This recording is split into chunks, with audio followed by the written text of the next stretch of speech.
Jadi, kalau kita itu, misalnya nih, para pekerja yang berangkatnya sangat pagi, pulangnya kemudian malam, kemudian berada di ruangan terus, jadi di gedung ya atau building seperti itu, jadi kita sama sekali tidak mendapatkan paparan sinar matahari.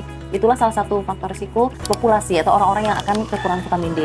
Kemudian ibu menyusui, itu juga beresiko, usia lanjut juga beresiko. Nah, jika kita mengetahui kita ada faktor risiko itu, sebenarnya penting bagi kita untuk melakukan tes darah terhadap kadar vitamin D kita. Jadi kita tahu berapa sih angka dasar kita, sehingga kita bisa melakukan intervensi segera.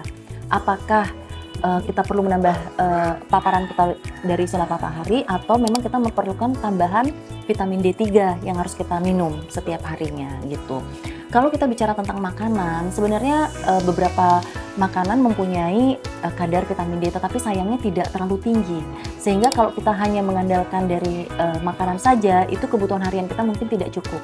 Ya, misalnya dari telur atau ikan salmon, misalnya kacang-kacangan dan susu seperti itu, kadar vitamin D-nya ada, tetapi tidak mampu memenuhi kebutuhan D harian kita, sehingga memang harus ditambah dengan paparan dari sinar matahari.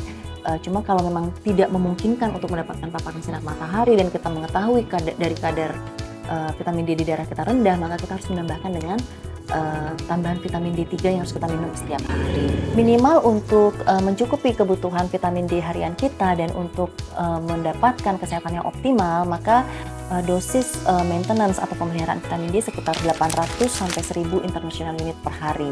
Tetapi kalau kadar vitamin D kita rendah, di bawah 30 ya untuk batasnya, maka kebutuhan harian kita bisa saja meningkat ya, bisa di 2000, di 3000 untuk mencapai kadar normal dulu antara 30 sampai 100. Nah, setelah itu dosis pemeliharaan bisa di 800 sampai 1000 international unit. Oke.